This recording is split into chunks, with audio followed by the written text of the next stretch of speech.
Om Shanti. Welcome all of you to the Values for Life series, episode 51 on positivity. And before we begin, we'll spend a minute in silence to invoke the presence of the Supreme.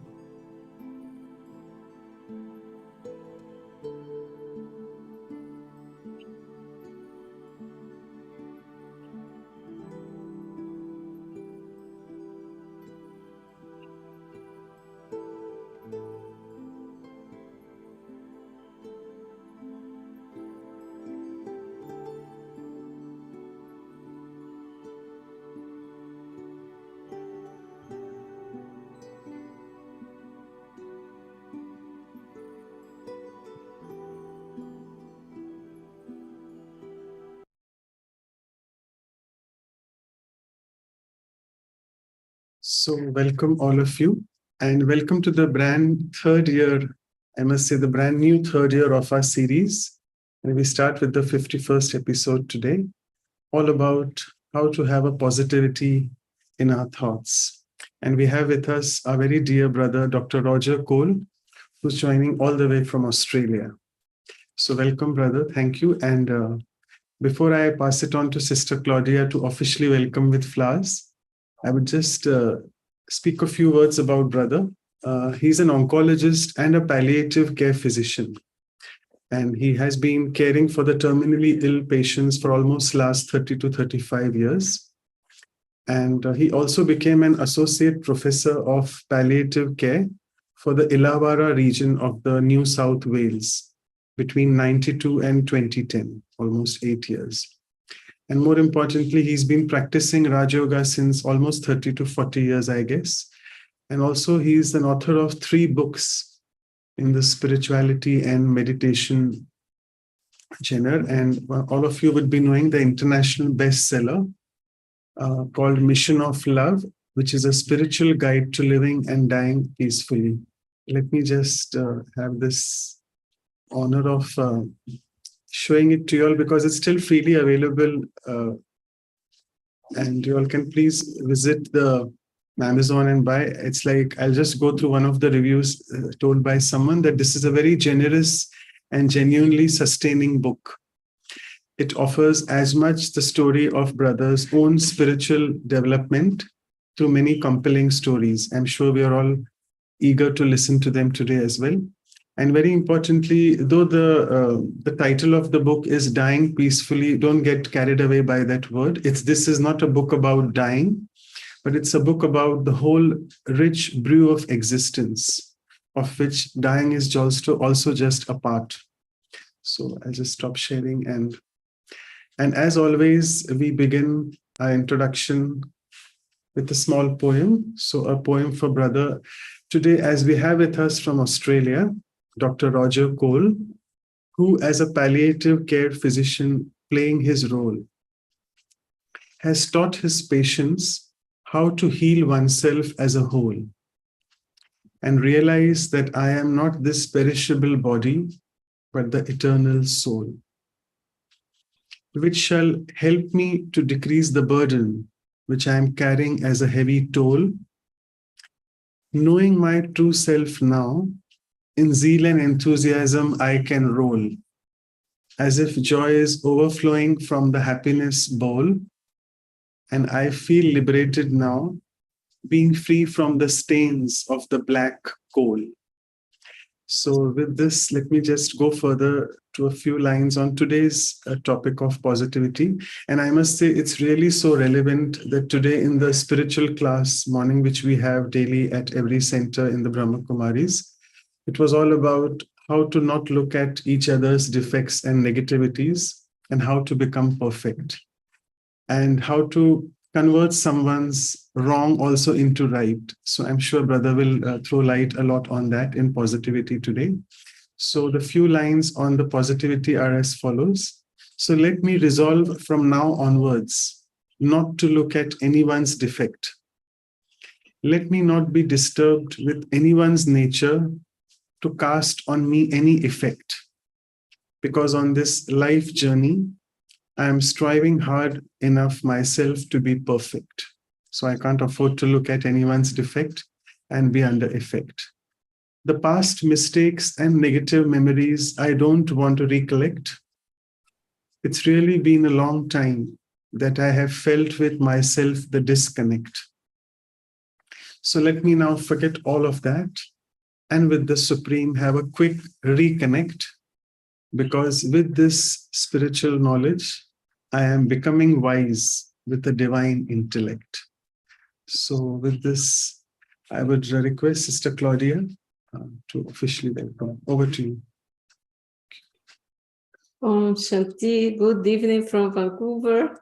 Good afternoon for you. Good morning for all of you who are in the morning. So we are on different time zone, but we are very happy to have you with us. I am sure that even those who could not come because they're sleeping now, they're all of them asking to send the video after. So yes, for sure, I will send the video. So we are lucky that we can see you with us. So I like to offer some flowers that I would be represent the love that you have, not only for us, but also from your patients. They must all love you. So I just red rose is like a love. So I just want to give you some love from all of us in the name of everyone. So thank you so much, Sister Claudia. And before I pass it on to Brother Rogers, so a few housekeeping instructions as always. If you want to click on the interpretation icon and choose the language which you want to listen to in. And the talk would be, say, for around 50-55 minutes, the next 1 hour roughly. And then we'll have question and answers. You all can please start sending your questions to me. If you feel you're not comfortable to send it to everyone, so send it to me. And then after that, we'll have a closing meditation as well for last 10 minutes. So with all this, I would request Brother Roger to take over. Thank you. Thank you so much. I'm really honored to be invited to give such a lovely topic today, and of course it's quite dear to my heart because positivity in terms of relationships is such an important aspect of life, and we only have to think about people with a positive nature and what a difference they have on an effect they have on us than somebody who's sort of negative and questioning and doubtful about things. So it's always lovely to be in the sort of network and frame and sustenance of the Brahma Kumaris network, because it's such a positive and sustaining organization that I've loved to be part of in the last 30 years. I'll talk a little bit from my personal experience, maybe a bit from my knowledge and study, and also from my feelings, my heart as well. I think one of the things that I've realized over time is that the ego likes to be seen as being a gentle, loving, generous, wonderful soul as well. So we need to sometimes be very connected to who am I and what is my true identity, and the color of the virtues and qualities that makes that a positively natured personality. Just as a soul, I'd like to be kind and generous, loving and compassionate, and to see the world through those eyes. And the eyes that I see the world through, I will reflect back to me the same qualities. So if you want to feel compassion and kindness and love for yourself, then be that for others, because because by being that, you're experiencing what you're being at the time. And I think many of you will be familiar with there's a story of two wolves inside us. I know that we're very familiar with that story, but I'll repeat it just for those that may not have heard it before. It's often a story told from an indigenous background, and I've heard it in several settings, but the original setting I heard it in was the American Indian. It was the wise shaman was teaching the braves, the young men of the tribe, and he was teaching them that there are two wolves inside us that compete for the soul, that compete for the spirit. One is the wolf of negativity, of arrogance and ego and judgment and anger and all of those sort of negative qualities. And the other is the wolf of positivity, with kindness, generosity, sweetness, love, purity, happiness, truth. And one of the braves asked, well, which wolf wins? And the answer was the one that you feed the most. So if we feed negativity, then that will become our nature. If we feed ourselves positive thoughts and feelings, that will become our nature. And the more we start to learn to grow and develop our nature in a positive direction, the more we'll start to see the world through those eyes and with that vision.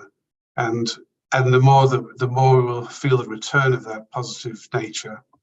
And one of the things that I've learned, and probably have been practicing most in my own sort of medical practices these days, is that I can be quite just natural and trust the yoga, trust the meditation, trust the accumulation of meditation over the years, and the relationship with the self as a soul, and the relationship with the Supreme as a soul, sort of feeding me the positivity of myself.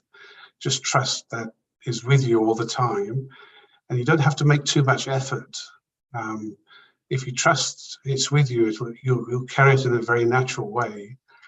And what I find is now I can sit quietly and listen to the stories that the patients are telling me, and I'll see them calming and settling down as I'm listening, not as I'm speaking or telling them anything. And I'm starting to realize that by listening, I'm becoming present and I'm there in the now with them. And there's kind of like a feeling happening between us where they're taking from me that natural vibration of peace that we start to develop as we practice yoga on a regular basis. We carry it with us without effort, without being anything other than myself. Just be myself. Trust the accumulation of meditation practices in your life, and the faith that you have in the eternal nature of the self. So that when you're with people, you can start to see the self in others. And the more that you realize who you are and develop the true nature of yourself rather than the ego side of my nature. So where does ego come from? It comes from initially it comes from that sort of sense of taking identity from the body. So when I'm born as a child, I'm very innocent and pure. I know I was very sweet when his mother told me. So you have that innocence and purity, but you're in a body and you don't really have recognition of the body as the self at that time. It takes a little while to be taught to what belongs to you. These are your hands, your nose, your eyes, or ears and everything, until eventually my identity, I take identity from the body. So I do it in a very innocent way to begin with, and it's very playful and joyful to watch as a parent, watching a child grow up. But it's very innocent and sweet in that early stage. It becomes, but over time, as I take more and more identity from the body, I identify the self. The self becomes identified with the body, and the ego, and the seed of the ego begins.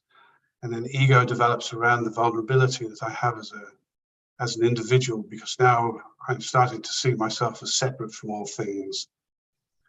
And this is one of the aspects of ego is this phase of separation. So I have a unique identity that's separate from everything and everyone around me, not just people and things and situations, but nature. I separate from everything into a single identity. And then I name everything around me, right? Or I learn the names of everything around me. And that includes the illusion of separation more and more. And fundamentally, I sort of learn to become a separate being. So as a separate being, I have to form allegiances to increase my sense of self and happiness and well-being. And those are allegiances of love with parents and people that create friendships, and family becomes a very important center of that for many, many people. Many of my patients don't have much faith in things like God and the soul and things like that, but they have a strong sense of faith in family, and family forms a center of their universe, and that's where the special relationships of love are formed.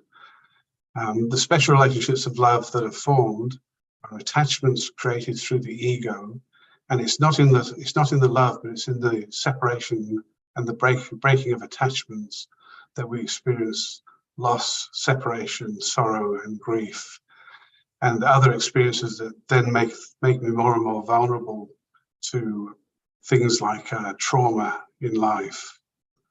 And I think some of the positivity that we have to sort of, as we deal with positivity and we talk about the virtues and the qualities and the blessings, and we put those into action in our life, we decorate the soul with these virtues and qualities and blessings, and we become more and more soul conscious and less connected to the ego. The feeling of soul consciousness is that I start to feel not separate. I don't feel the separation of self from others. I feel like when I go into the depth of myself, my true self, my real self, my true nature, I start to feel I'm part of everything and everyone is part of that. And the love experience is no longer the love that's connected to special relationships only, and then denies love from others that are not so special. It becomes the love experience of love itself, love that has no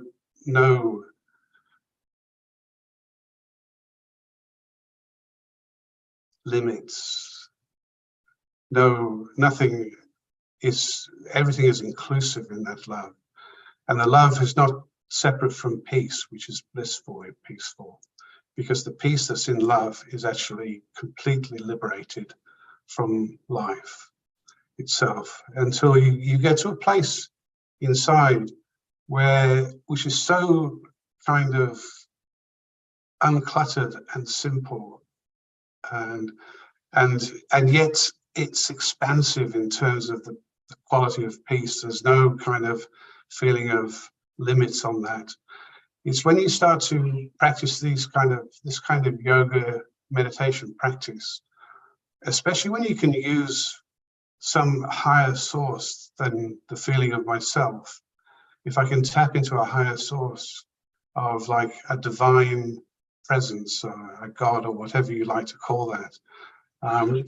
If I start to tap into that, which is what Raj Yoga really does, I'm starting to tap into a source that never separates from peace, it never separates from love, never separates from truth, and has the power of that continual presence emanating pure vibrations and feelings of peace.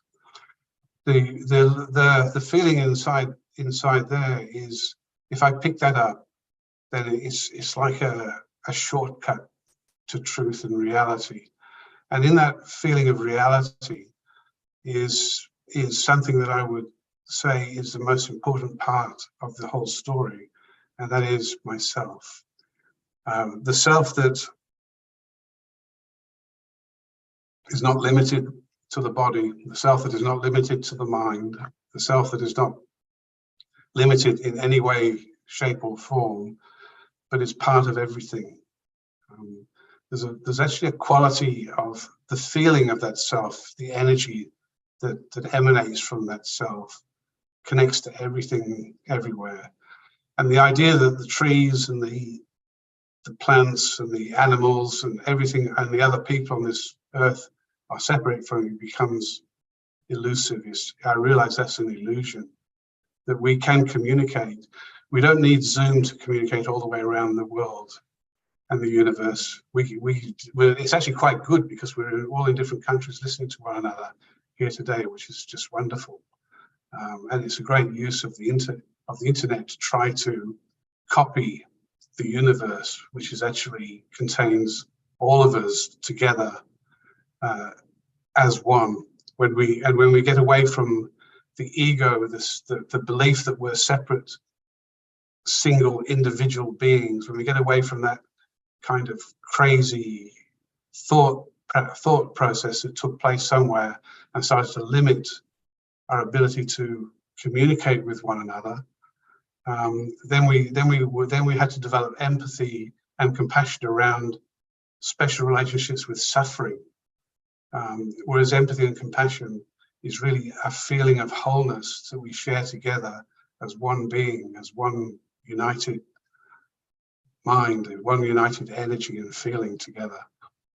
So Zoom is kind of like a mini sort of internet-based form of unification, which is perhaps taking its example from the soul's capacity to become soul conscious and aware and to see and to know the past, present and future of everything at the same time, where that time we call the now is not inside the framework of past, present and future, but is outside of time, in timelessness, the timeless being, the timeless loving pure being. And when I get into that kind of nature of yoga and meditation and start to draw that sense into myself, the resonance that I feel with the compassion for the world around me has a deep foundation of love, pure love, not suffering, loss, separation, but just pure love. There's a kind of, I was thinking this, when I reflected on this, I remembered a case, somebody I saw who was a really good example for this talk today. And the lesson in this case presentation I'll give you now, I'll talk to you about someone I met who died of liver cancer. He has a message that doesn't come from a place of intense wisdom. It comes from the depth of the darkness of complete suffering and complete destruction of himself, which is a strange teacher in some ways, but it's quite. But I think out of everything I have to say today, the message that he gives here is the one point I would say: write this down and underline it. The one point for today. This one is the one point to write this down and underline it. The patient that I had in mind was a man who was in his early 60s, late 50s, early 60s, and he had a liver cancer. The background for developing his liver cancer was alcoholism, and he'd had a stormy life, with all broken relationships. His children and family would have nothing more to do with him. They'd had enough of him, and no one would visit him. Nobody had anything to do with him. He had no friends, no family. He was absolutely all alone at the end of his life. he came into hospital. He was completely sort of determined to not be admitted to hospital, but he came to hospital when he couldn't walk anymore, and he was found on his floor at home, and they called an ambulance, who was brought to hospital. He was admitted to hospital in a terrible state. He was very, very weak, very wasted. His body was almost like a skeleton because of the loss of weight. The liver cancer was completely advanced, and he was yellow and jaundiced. And he was just an angry man who hated the world around him. He wasn't in a hospice or a palliative care setting. He was in an acute hospital he was admitted to, and then he went to a ward under the gastroenterologist who was looking after him. And the gastroenterologist saw there was nothing he could do for him, so he asked me as a palliative care physician to see if I could support or help him at the end of his life. There was nothing they could do that was life prolonging, that was worthwhile. So I went along to the ward to see him, and he was in a ward with 4 beds, and there was kind of curtains around the beds, and his curtain was closed actually.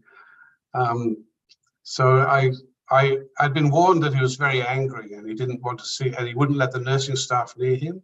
He wouldn't let anyone provide him with any personal care. He was disheveled. He wouldn't accept any support, any medical care, no interventions. Didn't want anyone to see anybody. Nothing. He would have nothing to do with anybody. Hated the world. So I opened his curtains very kind of gently and peered in, sort of almost fearfully peered in to see what he was like. And he was curled up in his bed, and he just didn't even acknowledge my presence at all. You know, I introduced myself. I said, "Hello, my name's Dr. Cole, Roger Cole, and I've been asked to come and see you to see if I can help you in any sort of way." And all of his attitude was like, "Go away, get lost. I don't want anything to do with you. Get out of here." And probably words which are stronger than that. Whereas all of his like negativity was, "Get out of here, go away. I hate you. I hate the world." And I said to him, I said to him this time, there wasn't much I could do, because he wasn't there. He wasn't accepting any form of communication, and the little things I said were obviously not making any impact on him at all. He was just angry and didn't want anything to do with me. So I said, "Listen, I'm terribly sorry. I've been asked to see you. I'm a specialist. I work in palliative care. You're very, very sick at the moment. Sorry that you're so sick. You're not able to walk or do anything. And it's because the cancer that was diagnosed in your liver has advanced, and it's weakened you, and it's getting towards the end of all of this. So we've been asked to take over your care and bring you over to the hospice, to the palliative care unit, and admit you there, and we'll look after you there for the rest of your life." Now, I said those things then just in my role, and then I turned to leave, and I said, "I'll see you later," and I turned to leave. And as I got towards as I was leaving, I got to where the curtains were open, and I just struck me as it's like a thought. You know, like sometimes a thought comes into your mind as if it's come from somewhere else, as if it's just been put there. And the thought that came into my mind was, what a terrible, terrible way to die. What a terrible place to die from, psychologically and mentally. What an awful way to die. And then I thought, well, there's nothing to lose, and the curtains were drawn, so no one could see me. So I did what I probably shouldn't have done, but that's one of the great things about doing the right thing sometimes, is you do the right thing by doing what you shouldn't do. So I walked in, I invaded his space, I walked up to him, and he was lying on the bed, and I put one hand over his heart, just over the center of his chest. And I said to him, I am so terribly, terribly sorry. You are so terribly sick. And I don't think you have a lot of time left, maybe only a number of days, perhaps a week or so. But we want to look after you and take care of you. And we'll look after you as a brother and a friend in our palliative care unit. And at that moment, his eyes teared up, and he put both of his hands over my hand. Then I put my other hand on top of his in the center of his chest, and a couple of tears ran down his cheeks. And I said, I'll come back and see you again in the next day or two. It may be a few days wait, but we'll get you across to palliative care in the coming days. We'll transfer you across to their care. Anyway, I came back to see him the next day, and he was a different man. He was socialized. He was accepting the care of the nursing staff, and I looked in his face, and I was quite astonished, because he didn't just have kind of relief in his face. He was kind of blissed out. His whole face was just happy and blissful. And this is a man who's got no family. Everyone's rejecting him now. He's hated by everyone that had loved him in the past. I said to him, "Oh, you look so much different. And what's happened?" And he said to me, "When you started talking to me, and you started talking to me about palliative care," and then his voice was like a whisper, and I had to lean forward to really hear what he was saying. And he started talking to me about palliative care. He said, "After you talking to me, I was just thinking and thinking and thinking and thinking of my life and everything. And I was thinking of palliative care. And I was thinking and thinking. And then suddenly a thought came to me." I sort of leaned forwards. "Yes, what was it?" And he said, "Nothing matters. Nothing matters. Nothing matters." And that's it. That's the main word from today. The main lesson from today is nothing matters, underline 3 times, and go into the depth of nothing matters. Because what happened for him was, it was beyond forgiveness in a way. It was like, all the things I'm guilty about, and the guilt that's made me create so much pain internally, that all I can do is be angry with the world around me and project that guilt on the world and make the world the guilty place. All of that guilt has sort of dissolved into nothing matters. And we teach the law of karma and the philosophy of karma, which was in today's lessons, I think. That subtle lesson that nothing matters is that he became completely self-forgiven and free of guilt and liberated, and all of a sudden he was in a great place to die from, completely at peace with himself, completely happy with his life. And it was not about the past, it was about the present moment now. The present moment now doesn't contain anything of the past, really. It contains everything together of past, present, and future, but it's timeless and outside of time. And the whole universe is in that moment, that kind of moment where I'm beyond the physical realms completely, and I'm part of everything. And here he is, liberated by nothing matters, no sense of anything holding him to the pain and sorrow and suffering he's caused others in his life. And it's let go, and he's free. It's very, there's a lot of vulnerability in us as human beings, and that vulnerability creates the negativity sometimes, because negativity comes from pain and sorrow. It comes from trauma. Actually, everyone's had some trauma through life experience, and if that trauma contains even more significant things like abuse that's taken place in life, it becomes very hard to be vulnerable to the self. It becomes very hard to be vulnerable to love, because you have to be vulnerable to everything. that's inside you. And one of the things that comes with that can be a sense of panic and distress. If you do have those sort of things. So I'm very careful sometimes to always acknowledge that if you've been through traumatic experiences in life, it can be very hard to just keep feeding the positive wolf inside and to hope that will actually start to take you back towards the true self, the real self, because the real self doesn't have any negativity in it whatsoever. And the real self is completely and already healed. So the positivity comes from healing and wholeness.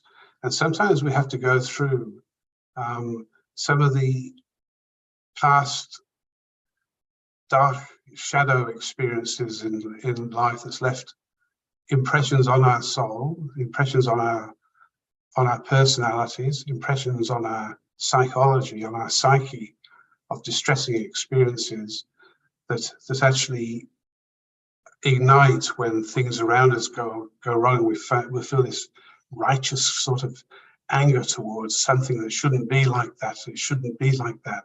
They shouldn't do that. That shouldn't happen. That shouldn't be allowed. That sort of feeling that comes, and in all respects, it's against the laws of the universe that these things do happen around us. But to regain the law of the universe, we have to become wise enough to let go of our reaction to what's wrong, about life, situations, people's personalities, and at the same time as letting go of our reactions to what's wrong, we can actually also let go of needing to be influenced by that at all. So we can observe things as not right or wrong, and perhaps that again comes from an inner healing that's to do with a deep recognition of the philosophy of karma, that everything is as it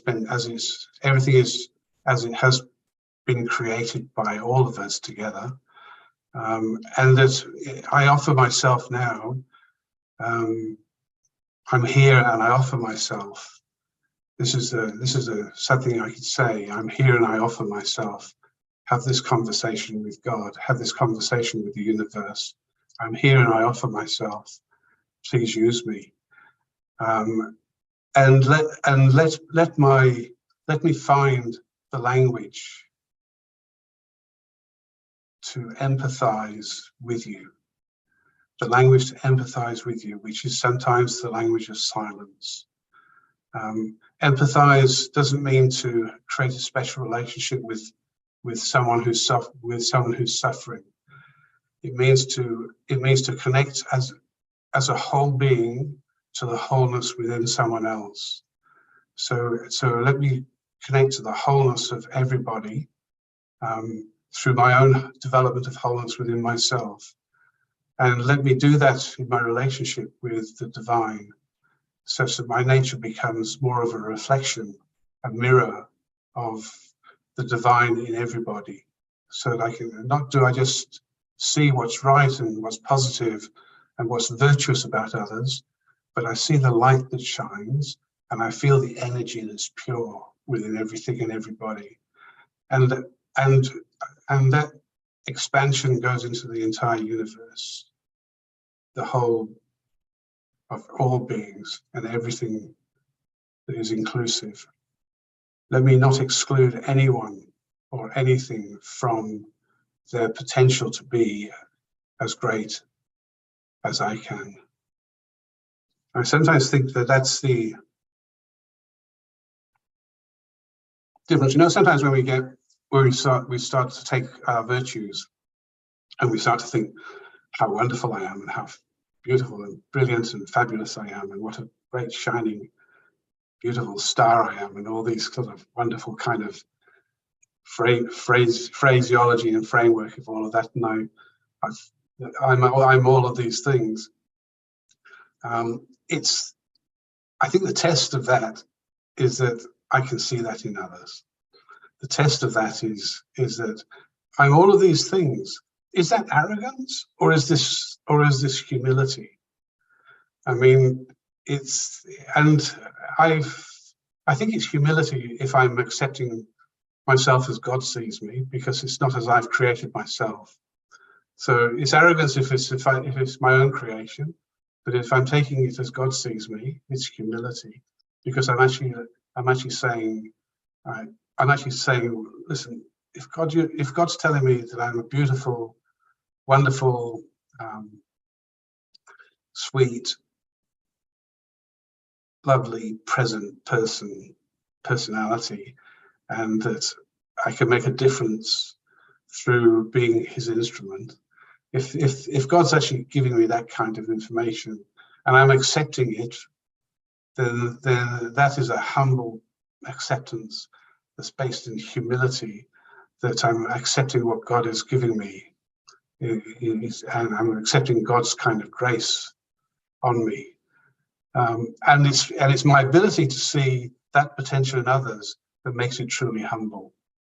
If I don't see that potential in others, and I see a greatness about me that others don't have, then actually the ego is starting to capture that, and the ego is starting to decorate itself, and seeing itself as a bit better means the ego sees itself as a bit better or a bit worse, because what the ego does is it tries to keep continuing the illusion of separation over the mind and the soul.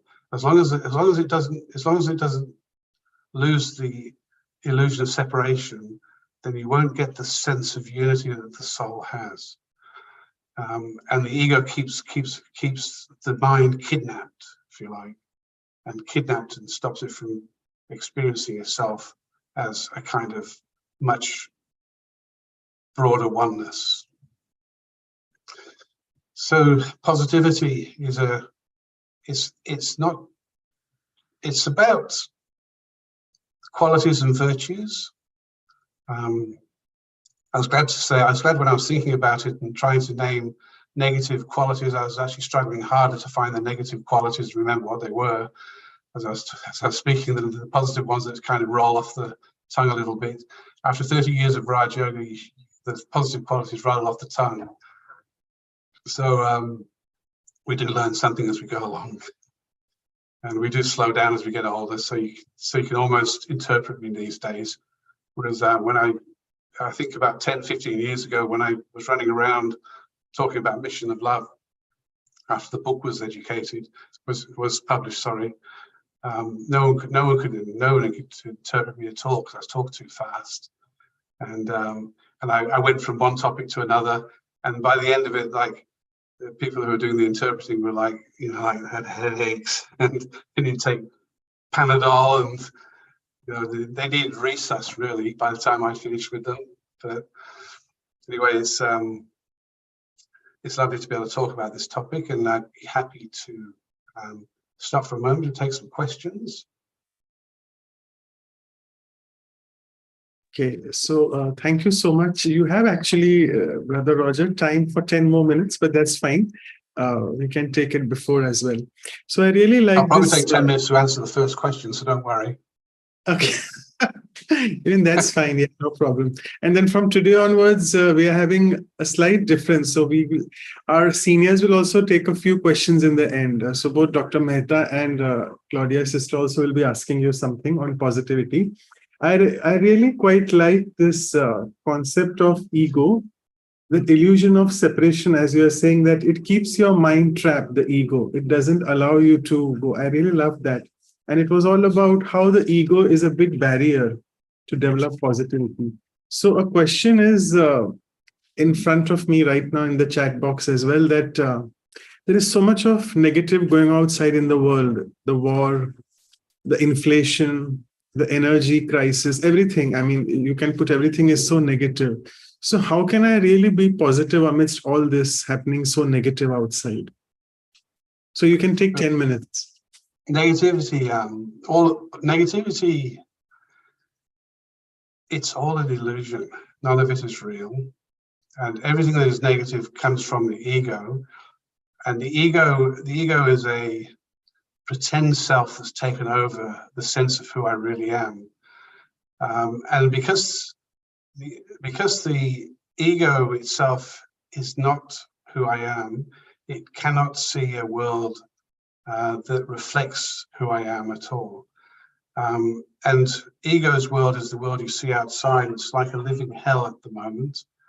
And one of the things that I've learned to take power from is the real true self.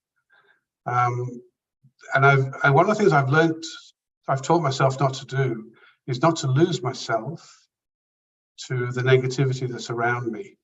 So if somebody's angry, for instance, I stay calm because I stay connected to who I am, and I observe I take their anger and look for a cause. Look if I've contributed to it in any way, and then I'll acknowledge that I've made a contribution and I'll apologize, and so diffuse the anger a little bit and make it possible for us to have a discussion. But for the world outside, if I react to that anger and I get if I get in two ways, one is I get overly defensive. So if I get too defensive to an angry person, I'll actually cause more anger to build up on the other side. So stay open and don't close yourself and become defensive when people are angry or negative towards you. You need to kind of just stay open so there's a relationship developed while they're being angry towards you. And as you engage, not in a reactive way. So if I start to get upset and distressed or angry back or reactive back, what I'm doing is I'm losing myself to the illusion. So there's no truth in the anger for a start. There's no reality in the anger. It's not a real state. It's actually a false state of being. That's a part of the ego's kind of way of reacting to the world around it and acting towards the world around it. So I don't want the ego of another person to be the vision that I have of who that person is. That's not who they are. But when the ego of that other person is there, I need to just allow it to be there and to accept them as they are for the whole of them. And I remember a sister once said to me, who came from a kind of healthcare background, that what she did was she put it in her mind that that person at that moment has the right to be the person they're being at that moment, whoever they are and however they're being at that moment. They have the right to be like that. And so it just stops them from having a power over your thinking and thoughts and feelings, so your feelings don't get caught up. And so you're not actually losing yourself to the other person who's under the influence of an illusion. So you don't start to lose. Once you've lost yourself, it's into that illusion, it's hard to stop being reactive to it. And you'll feel yourself back in a state of sorrow, depression, guilt, or anger towards situations going on around you too easily. And you can't be detached. To be detached, I need to understand what's real and not to let what's false affect me. So you're not detached from the suffering and distress of people. You remain compassionate and loving towards them. But if you get caught up in the emotion and the feeling too much, you get separated from the love within yourself. So you lose your compassion for that person and situation, and it's hard to maintain kindness in your thoughts and feelings. So to stay true to yourself, to stay sitting within your own truth, is to be detached from what's not real and start to understand that nothing that you see in this world today reflects anything that's real. It's all false. It's all false because it's based on everyone's in their false identity, and the false identities are separated from each other, in conflict with one another, in competition with each other, jealous of one another. And there's so much sorrow and sadness driving the world today that a lot of the things that are unacceptable about that world out there is coming from deep sorrow, separation, loss, trauma, abuse, and the feelings within that sort of explode from there. It's the kind of qualities, it's the kind of nature of, it's like hell, really. So, and I've often had this thought, you know, if God was to actually come into this world today, what would he do? Would he try to fix hell, or would he create heaven? And I think, you know, and I think, how much of the time do we spend trying to fix hell? And when surely what we need to do is to start to put our minds and intellect and pure thought into the creation of heaven. And then let everyone choose. And everyone would choose heaven. It's that we're trying to fix hell every day, and we can't do that. I need to start to accept that world out there is not real, and the real world is actually within myself. I need to go within myself, deep within myself, to find the pure, loving truth of who I really am, and to pour the compassion and kindness of that truth out on the world around me just by being it. I don't have to do anything more than be it, just be it, that's all. I don't have to, in relationships with others, of course you can share it, but it can be shared silently, and it can be shared by listening rather than giving advice and telling people what to do and how they should do and how they should think. Because if you're quiet and you've got the yoga strength of many years of accumulated meditation inside you, and you hold the quality of the soul deep inside you, you're actually giving out to the universe something that the whole universe needs to put things right. I can't fix things on that limited level of what's going on in that situation, what that person's saying, what those people are doing, what that group's up to there, what that war's about there. I can't fix any of that because that's hell, but I can create heaven, and that's the solution. So let me still keep all of those listening today. You're the heaven creators of this world. Everyone who's sharing this Zoom here are heaven creators. Just sit and create heaven together, and forget the illusionary world that contains that negative violence that isn't real. It might be karmically connected. It might be, you know, there might be fundamentally. I used to think this as well. If you ever saw a pregnant woman in childbirth, hopefully it's a pregnant woman. If you see a woman in childbirth, you think a disaster was happening, except that you know that the baby is being born, so it's a joyful event. So you think it was a disaster, but it's a joyful event. The world stage is like that today. It looks like a disaster, but potentially, if we can, should we be able to just connect to the right consciousness together as one, and stop and move away from ego's separating. Ego's success is the illusion of separation. Get rid of the illusion of separation, go back to soul conscious being, create the oneness and the beauty of creation, which is the involvement of the self in the beautiful world that can be created around us, and the beautiful relationships that can be created around us. Let us just become joined together in that one act of creating heaven, and start to give that contrast to the world around us. And every time you meditate as an individual, you help 100,000 people minimum, because you put that vibration out there and it can be caught. And some desperate soul will just catch the vibration that you've created as you meditated. Because for that moment you were real, and there's no one in this world that's real today.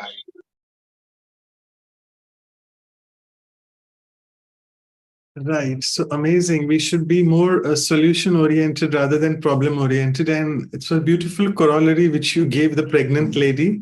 There's always hope for the child to be born rather than looking at the disaster. Fine. Since you have touched upon ego, there are a few questions related to ego in the chat box. I'll ask one by one.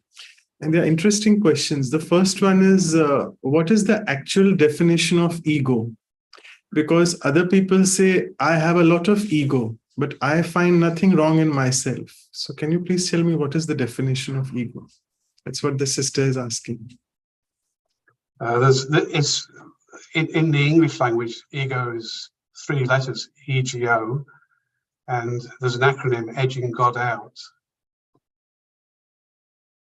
I think as you remove any divine qualities of the self, the ego starts to emerge. But ego is that, I think when I started this talk, I said that at the beginning we're innocent, and we're born when we don't have any sense of identity that comes from anything. So I don't know who I am when I'm born. I'm born as I'm a little spirit soul in a body. But I don't know I'm a soul in a body. I don't know what a body is, except I'm in one. And so I don't have anything to take identity from until I start to learn that the body is, this is my body. But I don't even learn that it's my body. I learn about the bodies. You see the child is sort of kind of a sweet bewilderment as it sees these hands sort of going around it like in the universe outside, until it starts to realize they're connected and they actually belong to the child. They belong to my hands, and then my feet, and my nose, and my ears. It's very sweet.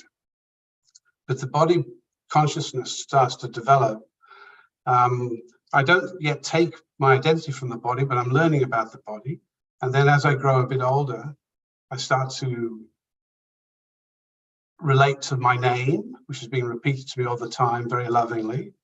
And I relate to my name, and the name of the body is what starts to be who I am. So for the first time, I'm taking identity from the body. I'm taking my identity from the body. And for the first time, this is happening. This is the seed, the beginning of ego, because now I'm separate. I'm a separate being. And I'm starting to see a separate world from that separate being. And I'm vulnerable to pain. I'm vulnerable to pleasure as well, which means I start to have desires for things that I like and avoidance of things I don't like. I've got a granddaughter at the moment who's really frightened of me. I'm sort of whenever I go near her, she cries. She's quite sweet, really, in a way, but she looks at me and just cries, and so she feels something. She actually cries for any old grey-haired man gets near her, she cries. But so she's got some kind of impression or sanskar, perhaps of past lives, of something to do with this appearance that frightens her, I think. But it means I'm vulnerable to pain and distressing situations as well. So I can get hurt. And the ego develops around hurt and pain and distress, and around desire and purpose. So we create reasons for us to live, and we create purpose. We create a lot of purpose of life around things that are meaningless sometimes, but they give us purpose, and that's how we live our lives. And how people live their lives, that's how the ego goes. It's a false self, which is not who I am. It's replaced who I am, and it's kidnapped the mind. So it's turned the mind from the mind being within, it's turned the mind outwards and brought the mind under the influence of the material world. So desires come into that picture, and desires that are unfulfilled leads to unhappiness, and fulfilled desires lead to happiness.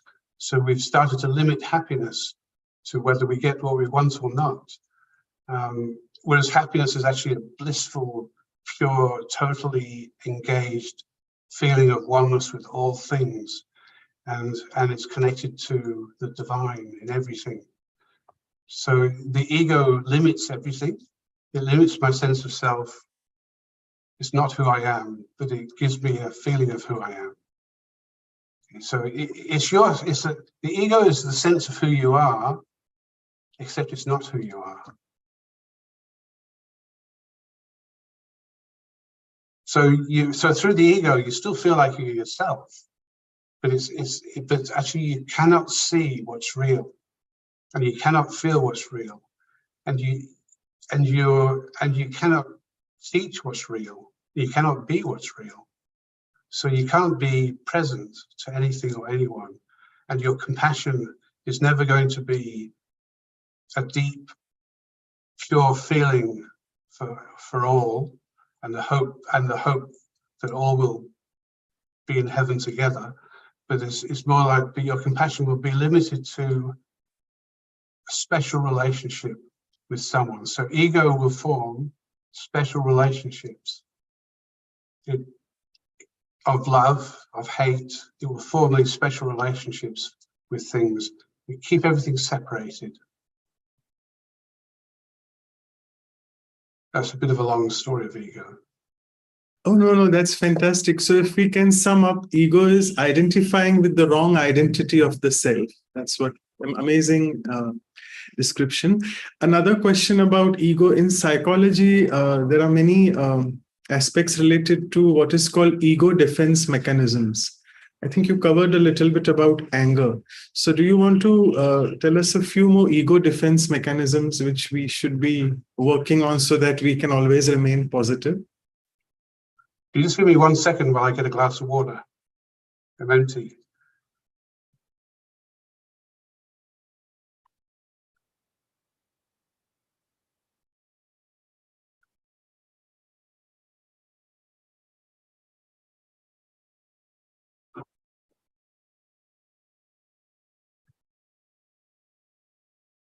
I'm getting too old to take medications that give me a dry mouth these days.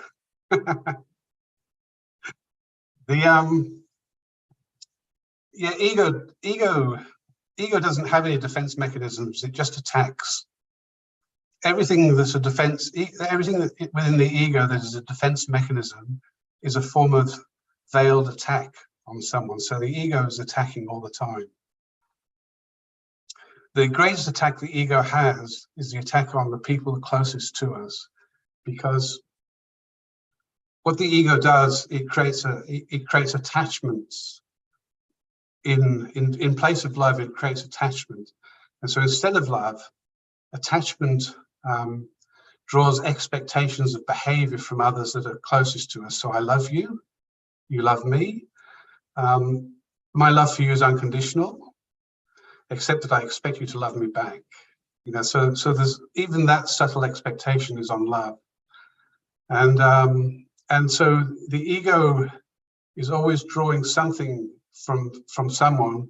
So it's making a business agreement about everything in life. It has no selflessness. It all has complete self-interest. And even the ego will build up virtues and qualities about itself to make itself look good or look better than somebody else. And by looking good and looking better than someone else, there's that kind of little bit of arrogance that the ego develops. And again, it has that desire for separation, to keep things separated. Don't let things become one, otherwise we'll discover God. The ego will actually is always in an attack mode. So it's taking something, always taking something. So it's always attacking someone to take something or to create something. It's always for itself. It's never selfless. It's never giving. If it's giving, it's only to make itself feel good, because the ego can feel the opposite of arrogance. It can feel deep, dark sadness, and like that patient I talked about. It got to the bottom of the pit, really, of a terrible kind of place of depressed well-being. That's the other end of ego, is that I'm no good, I'm useless, I'm hopeless. It's kind of again comparisons that are there, but it's not giving anything. There's nothing given from the ego. It's always taking, and so it's always trying to fill a sense of emptiness. It's trying to run away from the pit of hopelessness and despair, and it's always trying to use others to fulfill itself. I mean, this sounds like a terrible story, and it is a terrible story, and it's the world's story today, because that's the identity that is completely dominating the world stage today, is that everybody is an ego, everybody's separated from truth. There's no truth in what anyone says, and there's no value in trying to fight against it. There's no point being kind of an angry activist, because the anger in activism is contributing to the problem rather than making it better. Even if you can stop someone from burning coal in Egypt, you know, whatever it is, it's not actually the anger that's gone into that process is actually contributing to the negativity that's been built up on the world stage today to get to a tinderbox of destruction. And it's only that just stop, go within, find that sweet spot, let it grow, feel the pure vibration of the whole universe contained in there. Let the oneness and love of the divine sit quietly in here, and be present. I'm here, I'm available. I'm here, I'm available. Have this conversation. I'm here, I'm available now. Be present to the vibrations and the energy of creation, and go from that kind of sense of self-sovereignty, the self, just becoming centered on yourself as a real self, the true king of the self, the sovereignty. And from sovereignty, become creator. Let the creative energy flow, and let heaven sit quietly within and become the creation on the outside. And start to trust in the faith of that egoless world, the world that doesn't have any falsehood in it, can return.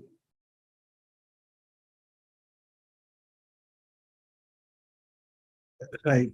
Thank you. There's one more question in the chat box. I'll just take it quickly, and then I'll pass it on to Sister Claudia and Dr. Mehta for their questions and vote of thanks both. The question is, this brother liked your story about the hepatic failure patient with the terminally ill, and he said in the end, nothing matters. And the brother liked it, that all is well. He liked it very much. So he's asking the question that being a trustee and believing in the drama, how do we inculcate this habit, and how do we work on it more often so that it becomes the natural way of life? I think you have to kind of, as well as becoming a beautiful soul and capturing the divine in that quality of becoming a beautiful soul, an eternal, pure spark of perfect, pure energy, as well as that, at the same time as becoming that, I have to practice becoming nothing at the same time. Let me become nothing at the same time as becoming perfect. And it sounds like a paradox, but to put the two things together, there's two ways of saying nothing matters. Nothing matters, and nothing matters. Like nothing matters, nothing matters, and nothing matters.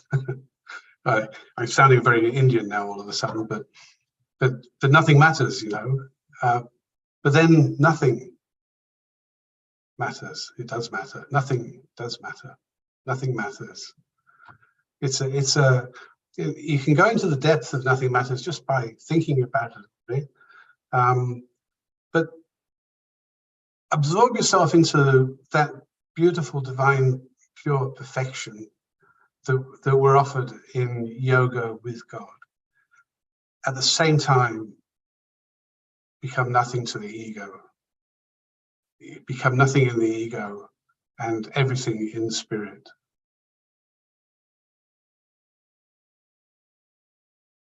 Right. Thank you so much. And I would now pass it on to Sister Claudia for her questions, and then Dr. Mehta after that. Yeah. It was very nice to hear from you. Thanks very much, brother. And in the name of everyone, I really like to thank you. But I have two questions. One is, you are so well-known doctor, and for sure many patients loves you. And so what do you do if ego try to sometimes come and touch you? What effort do you make for that ego to not come? Because I think still until I think the end of our days, those things are still coming in a subtle way or something. What effort you make to not let them come to you? I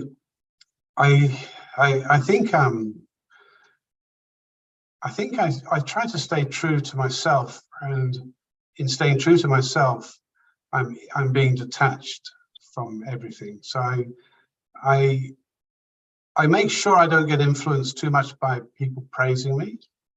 And I found that I find I've been successful in that when I realize that when people don't praise me, or they're upset with me for some reason, I don't get too affected by that. Or even though I hopefully am humble enough to sort of acknowledge it and talk to them and listen to their view and their views on things. I found that I've needed to work quite hard on not being hurt by criticism in the past, because we love to be loved, and you know, if you go into palliative care, you're kind of going into a field where people are dying, so they do tend to like you doing something to support and help them, and so it's very rewarding. So I get very rewarded by what I do all the time, but to not get egotistical from the reward is a challenge, and probably I had to work hard on not being hurt when people criticize me for something. But I found that over time, I learned how to kind of live with criticism from time to time, by having enough respect to listen to where the person was coming from and what they were angry about. And as I got better at sort of managing negativity towards myself, I found that I wasn't so influenced by people like me, other people like me, or that sort of feeling that good feeling, that good vibration feeling you get from people when they're sort of being very thankful or grateful to you for something. I've managed to detach myself from both sides over time, and found ways of doing that. And I found the best way of doing that is to stay extremely simple, and to be natural. And at the beginning of this talk, I said, trust the yoga. So be natural and trust the yoga. So I'm just being my natural self. I'm not trying to be anything. I'm not imposing my personality on or character on others. I'm letting them be who they are. And if I can think of the person who gave me the best ever medicine, or the best ever example of that in my life, it was Dadi Gulzar, one of the senior sisters of the organization that I met a couple of times. Just the feeling that this beautiful kind of enlightened personality is in front of me, and that personality is allowing me to be whoever I want to be. It's not touching me, and I'm not touching her. It's untouched. It's kind of like a deep respect for one another that isn't respect. It's just a beautiful feeling of allowing each other to be who we are. And I think that's been the main thing. That's what real detachment is. It just allows the other person to be exactly who they are. So you're not getting in their way, you're not getting in their face, you're not sort of pushing them in any direction. You're just letting them be while you're playing the role that you're playing at the time as a doctor or whatever it is, explaining things, trying to fill the things that are needed that people that are missing for people. A good human being explaining what's going on and talking me through the processes of why I'm feeling as sick as I'm feeling at the moment, and what the reasons for that are, and why I'm feeling emotionally like I'm feeling at the moment, and what the reasons for that are, so that I can sort of feel like it's normal and it's okay to be me. Thank you. I have that one different one. Like you in medicine, so many different kind of, that you can work. But I think on your position as a palliative care of oncology, where the patient has come sometimes suffering for so long, and as well as the family. So how can you bring to them some positivity in life, even though you know that life is not much to be positive about, but you still bring some positivity to them? It's a question of shifting and what's positive for the moment that they're in, actually. You get a lot of people who talk to you about positive attitudes and disease and illness, especially around things like cancer and the power of the mind and being positive and the importance of staying positive at all times. But if you take that positivity, that positivity and attitude there is great for the time when the person is setting out with the treatment process. They're feeling healthy and reasonably well. Their energy levels are not too bad, and they've still got kind of time to live, and they're filling that life with positivity. And the will to live is part of that, and the desire to live as long as I can is part of that. To live with a quality of life is part of that. But when a person is deteriorating and their health is going, and they're getting weaker and they're losing that strength and energy of life and to hold on to life, if they're still projecting that positivity through that, they don't have the energy for it anymore. And some people are desperately to stay positive in that way of the ego. And what they finish up doing is they're just hanging on to life by their fingernails and clawing down the wall as they're dying in a terrible kind of struggling way.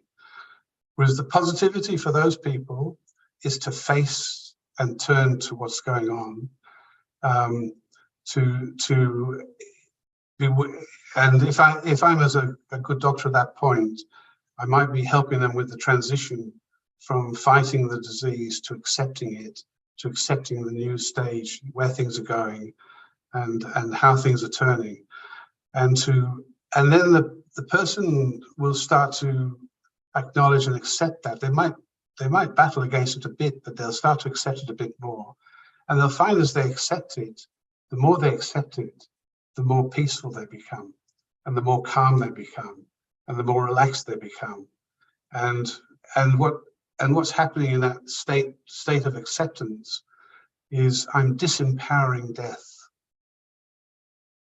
So I'm accepting it. What I accept has no power over me whatsoever.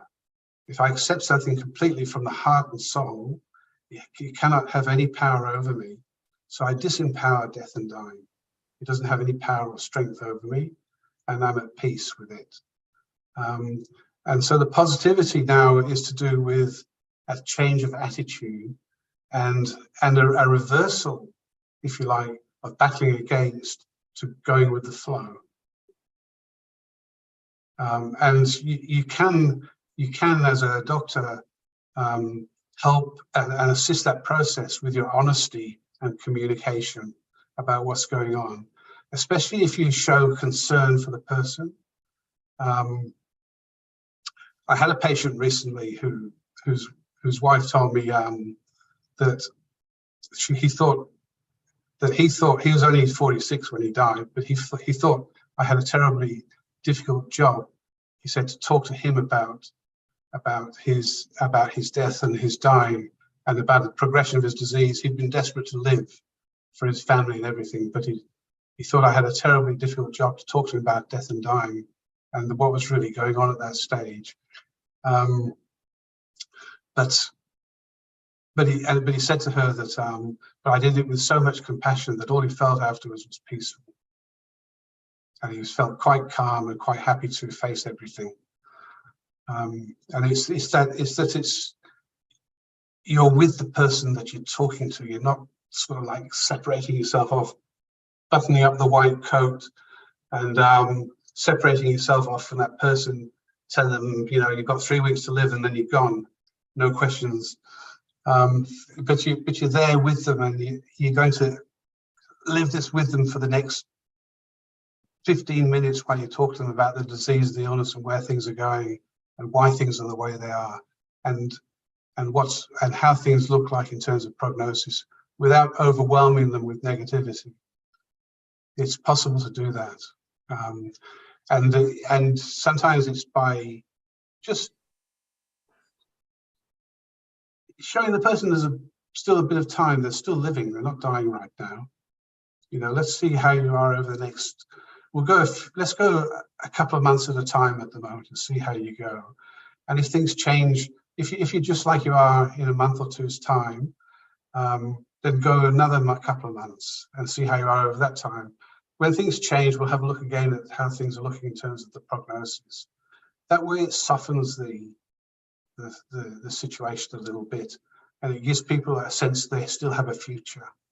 And if you can communicate with people about death and dying with a sense they still have a future, then they're not going to resist things with as much fear and pain. They'll start to allow a little bit in, acknowledge it, think about it a little bit, talk to family about it, cry about it, and accept it as they go. And if you can create or help support the process of acceptance, you'll find you'll help a person to peace. And there's no greater positivity than the state of peace. Thank you very much. Thank you. Thank you. Hi, Dr. Roger. Did you choose your specialty of palliative care as a result of your spirituality, or it was the other way around, that you were a palliative care physician and you thought you gradually went into spirituality? What was the? It was sort of like an accident, you know, like we think life is really well planned and we plan it step by step, but life is a series of accidents where you fall into what you're doing eventually, and you suddenly find this is what I really like doing. I was basically training as a medical oncologist, so as a chemotherapy specialist for cancer treatment. When I started to want to, I was nearly qualified, so I was nearly graduated as a specialist in cancer treatment. And I suddenly woke up one day with the thought, you know, I'm going to be specialized to treat people with cancer in another year's time. I know nothing of their experience of cancer. I know nothing what it feels like to go through cancer. So with that thought, I went to the bedside and I started to ask people, how do you feel? How does it make you feel having this diagnosis? What's it like for you to go through these treatments? What's it like for you and your family to live with all this uncertainty, where you can't plan your world, and this devastation and this facing this idea of dying? And so I started to have these conversations with people, and I did this, and I was still in my training years for the final year, and I just had this conversation over and over and over and over until I listened to so many people's different types of personalities and different natured people, sharing what they felt and they thought about it. And until I'd sort of covered almost all types of people. And I suddenly realized that they've just taught me how to listen to everyone. And that I became an accidental empathic. I accidentally fell into empathy, and the desire that was born in me was the desire to remove the distress of suffering from people's hearts and minds, more than to fix them with medicine. And palliative care was a developing specialty at the time, so it was a good match for where I was going, and it was quite close to oncology or cancer treatment. So palliative care grew out of cancer medicine, if you like, as a kind of I suppose a way of responding to people, and I got into palliative care through that initial interest in people's feelings going through cancer experience. I also met a woman called Elizabeth Kubler-Ross, who was a great teacher of death and dying in the 70s and 80s. She was a Swiss-born American psychiatrist who lived a bit through the. She was Jewish descent, and she lived through the Second World War and all the terrors that happened around there, and she couldn't believe what had happened to the Jewish people at the time. And she went around when she was trying to search for the meaning of all of this herself. I mean, she taught a lot about death and dying. I went to a workshop with her and had an amazing kind of spiritual, personal experience that was life transforming for me at the beginning of my spiritual days, because I didn't believe in soul or God at the time or anything like that, but came away from that workshop experience with her feeling so much power of pure love that I felt this oneness with everything, and I started to realize this was the first moment where I'd experienced the truth or reality of the feeling of God in my life. But she went around the concentration camps because she couldn't understand how Hitler could possibly have done the things or been the person that he was, and how a personality could be created like that. And as she went around those concentration camps, she found a common theme at about the height of a child, where a child can draw. There was a theme of butterflies drawn on the walls, and the butterfly was symbolic of the transition of death. I mean, so the children that were in those gas chambers, were moving into the gas chambers, had the awareness, she believed, of they were going to die, and they drew the butterflies on the walls as a kind of picture of that. And she had this deep question that she asked the universe. I don't know what she believed in exactly, but she asked the universe, how can Hitler be like that? How can there be a Hitler in this world? And she said, and I remember sitting in this huge town hall listening to a talk, and she was a diminutive person, very small in size, but huge in character, and her personality just filled the hall. A bit like a Daddy Yankee, really, but she was just like really just fill this place with her presence. And she said, and then it came to her just almost like it came from nowhere. It came to her that there is a Hitler in all of us. And there's this thing, like about we talk about positivity and negativity and how we create, that there's a little part of all of us that's so separate from truth and reality, and has such a potential for cruelty, that between us we create an energy out there from which there can be the birth of form into this world. And I think that's quite possible.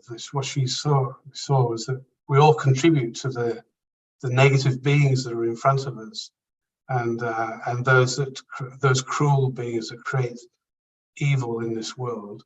that has come from our own egos conjointly, that we've made the presence of that ego state positive, possible for someone to embody in form. And there's no one there really, there's only myself there. There's only the self there. That's all that's there, always. Interpreting everything, projecting, creating. That was a bit of a roundabout answer to that question, wasn't it? What took me into palliative care wasn't Hitler. It's okay. Very much. Thank you very much, Dr. Roger, for spending these beautiful thoughts from you on art of dying, as well as the art of palliative care. Thank you very much. It's a great pleasure. Thank you, both of you. And before we begin with the closing meditation, over to Anu sister for the quick announcements. Sure. Yes, that was really very educative, I would say. Thank you so much, Brother Roger. And for everyone, we'll continue this journey of positivity with the values workshop series. That is after 1 week, 5th of November, Saturday. Same timing as the workshop timing, that is 7 a.m. for Pacific, that's West Coast, US, Canada, and India time, 7:30 p.m. And we'll have Sister Antonella from Italy. She will take us through again a further insightful talk and meditation on positivity, along with the experiential exercises that we usually do in order to deepen this understanding and experience of the value, positivity. So join us then. And our next episode of Values for Life series is on creativity. That's Nirmanta or Rachnatmakta. For that, we'll have Mike George from UK. That's another treat for all of us. He's the spiritual coach, management tutor, and best-selling author. A lot of us know him. So he will take us through creativity. I think that will be, again, a very interesting session like today we got, very different and interesting. So join us. That would be on Saturday, 12th of November. And the timing is changing by then. So it would be little change. As you can see for India, it would be 8:30 p.m. instead of 8, 8:30 p.m. to 10. And for Pacific time, it's 7 a.m. in the morning. So join us then. And you can find more info about all our programs on the website, that's vyasa.in and vancouver.brahmakumaris.ca. You can also get the videos and today's video on our YouTube channels. So thank you, everyone. Over to you, Brother Nanu. So thank you, Sister Anu. So before we close, we'll just sit in meditation with Brother Roger and a little bit of commentary from his side as well. So, You have a little music? yeah, I'll play the music as well. Yeah, thank you. Okay.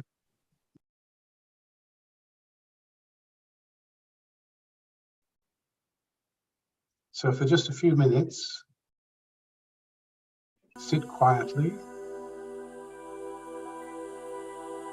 and distance your mind from thoughts and feelings for the world around you. Distance your mind from the problems and worries that have been around you, and let go of thoughts and feelings about what you have to do and where you have to be and what you have to do next. And settle yourself into a quiet space within. Just relax and observe.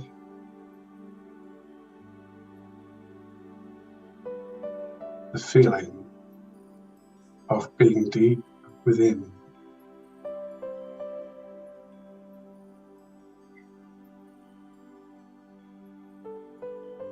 And as you go deep within, feel the peace.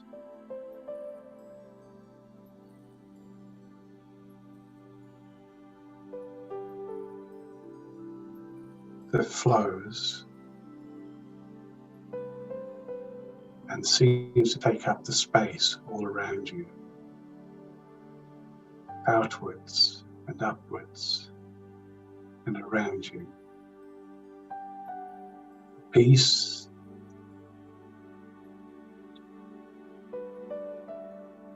that is separate from the hectic energies of the world. The peace that settles and changes and transforms.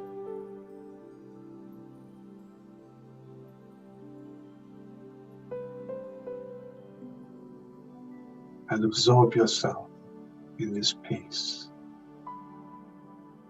place that is beyond time,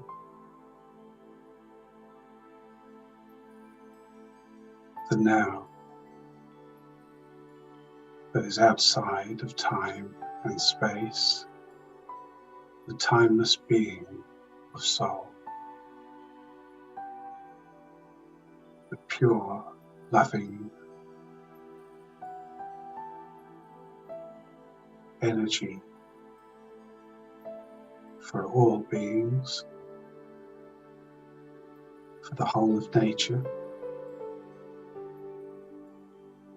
for the entire world and universe around.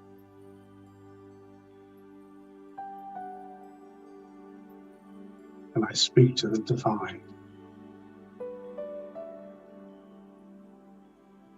I am here and I am available.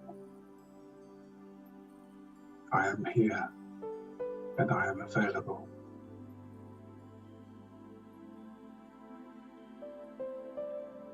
And I allow heaven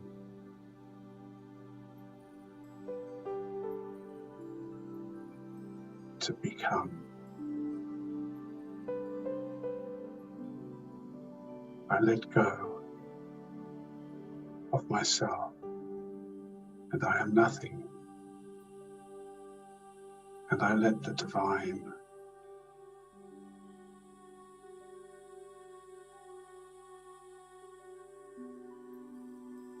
be me.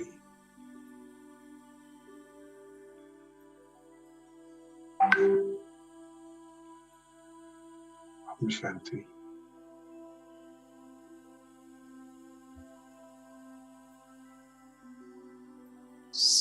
Thank you so much once again, Brother Roger, for your sharings. Thank you so much. It's just been a pleasure. I've loved being here with everyone. I just so appreciate being given the opportunity. It's so nice. Thank you. Thank you. Thank you.